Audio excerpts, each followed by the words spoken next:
गीतांजलि को शुरू से ही बारिश में भीगना काफी ज्यादा पसंद था। यहाँ तक कि शादी के बाद की अपनी पहली बारिश के लिए भी गीतांजलि ने काफी सपने सजा रखे थे। गीतांजलि जिस कंपनी में काम करती थी उस कंपनी का चेयरमैन राजन गीतांजलि को काफी पसंद करता था और आज वो गीतांजलि को शादी के लिए प्रपोज करता है। गीतांजलि, मैं तुमसे बहुत प्यार करता हूँ और तुमसे शादी करना चाहता हूँ। Will you marry me? ये आप क्या कह रहे हैं? मैं आपसे शादी करने के बारे में सपने में भी नहीं सोच सकती हूँ। लेकिन क्यों गीतांजलि, क्या कमी है मुझ में? कमी आप में नहीं, कमी मुझ में है। मेरे काले रंग को देखते हुए भी आप मुझसे शादी करना चाहते हैं? गीतांजलि, मैं तुम्हारी भारी सुंदरता से नहीं, अंदरूनी सुंदरता से प्यार करता हूँ। तुम भले ही रंग से काली हो लेकिन दिल से उतनी ही साफ हो। मैं तुम्हें हमेशा खुश रखूंगा। राजन की बात सुन गीतांजलि की आंखों में आंसू आ जाते हैं और गीतांजलि शादी के लिए हाँ कर देती है। जिसके बाद राजन गीतांजलि के बारे में अपनी मां साधना को बताता है। तेरा दिमाग तो नहीं खराब हो गया है? तेरे दोनों छोटे भाइयों की होने वाली पत्नी किसी स्वर्ग से अप्सरा से कम नहीं है और तू इस घर का बड़ा बेटा होकर एक काली लड़की को इस घर की बड़ी बहू बनाना चाहता है। मैं ऐसा नहीं होने दूंगी।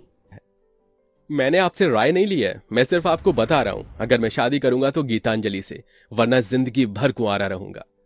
राजन की जिद के आगे साधना को ना चाहते हुए भी झुकना पड़ता है। ऐसे ही कुछ वक्त गुजर जाता है और आज एक ही मंडप में साधना की तीनों बेटों की शादी होती है। शादी के बाद साधना अपनी दोनों छोटी गोरी बहू का बड़े प्यार से गृह प्रवेश करती है, लेकिन वहीं बड़ी काली बहू को एक नजर देखती तंग नहीं है।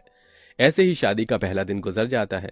अपनी शादी के अगले दिन गीतांजलि सुबह सुबह उठकर तैयार होकर सबके लिए नाश्ता बनाती है और अब सबको जैसे ही डाइनिंग टेबल पर जाती है, हे भगवान, सुबह सुबह किसकी शक्ल देख ली?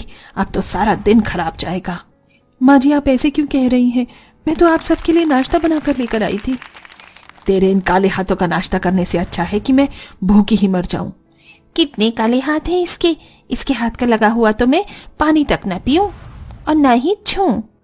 पारुल की बात सुन साधना अपनी दोनों गोरी बहू के साथ नाश्ता करने के लिए बाहर चली जाती है, जिसे देख गीतांजलि की आंखों में आंसू आ जाते हैं। ऐसे ही कुछ दिन गुजर जाते हैं और राजन बिजनेस मीटिंग के लिए कुछ दिनों के लिए बाहर चला जाता है, जिसके चलते गीतांजलि घर में सबके होते हुए भी बिल्कुल अकेले हो जाती है। जिसका फायदा उठाकर साधना और उसकी दोनों गोरी बहुएं गीतांजलि को घर की नौकरानी बनाकर उससे सारे काम करवाती हैं।